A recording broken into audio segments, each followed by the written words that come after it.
Hello, everyone. This is Ifeyinwa.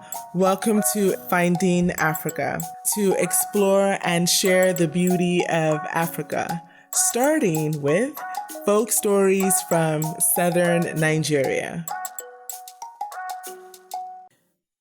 The Nsaak Bird and the Odudu Bird.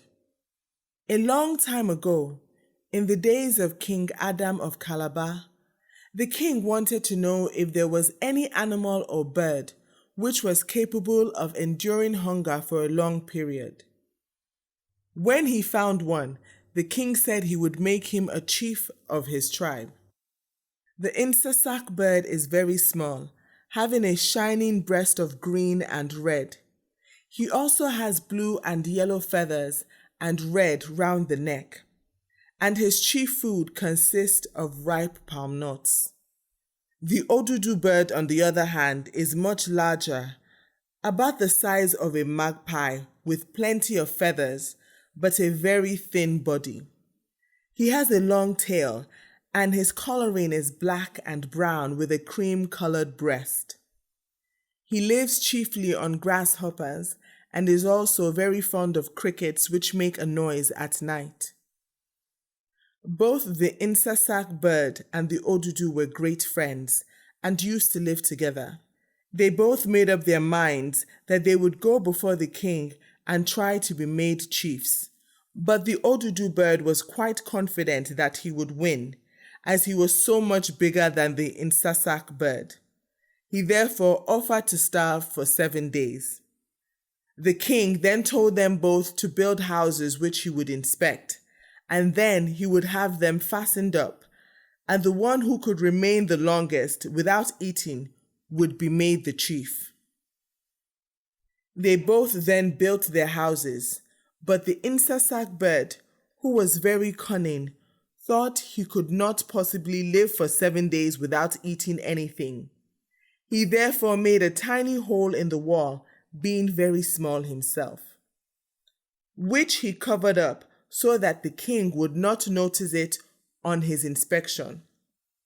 The king then came and looked carefully over both houses, but failed to detect the little hole in the Nsaak bird's house, as it had been hidden so carefully.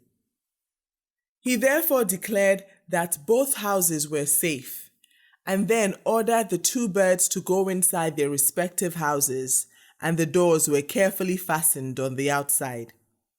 Every morning at dawn, the Nsaak bird used to escape through the small opening he had left high up in the wall, and fly away a long distance and enjoy himself all day, taking care, however, that none of the people on the farms should see him.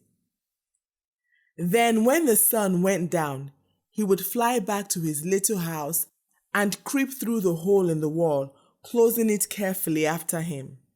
When he was safely inside, he would call out to his friend, the Odudu, and ask him if he felt hungry, and told him that he must bear it well if he wanted to win, as he, the Nsaak bird, was very fit and could go on for a long time.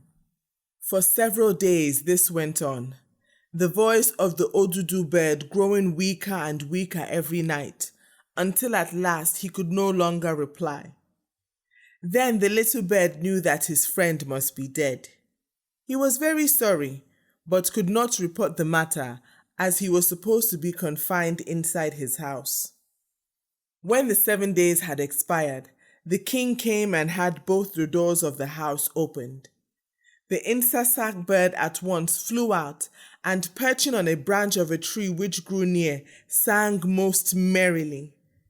But the Odudu bird was found to be quite dead, and there was very little left of him, as the ants had eaten most of his body, leaving only the feathers and bones on the floor.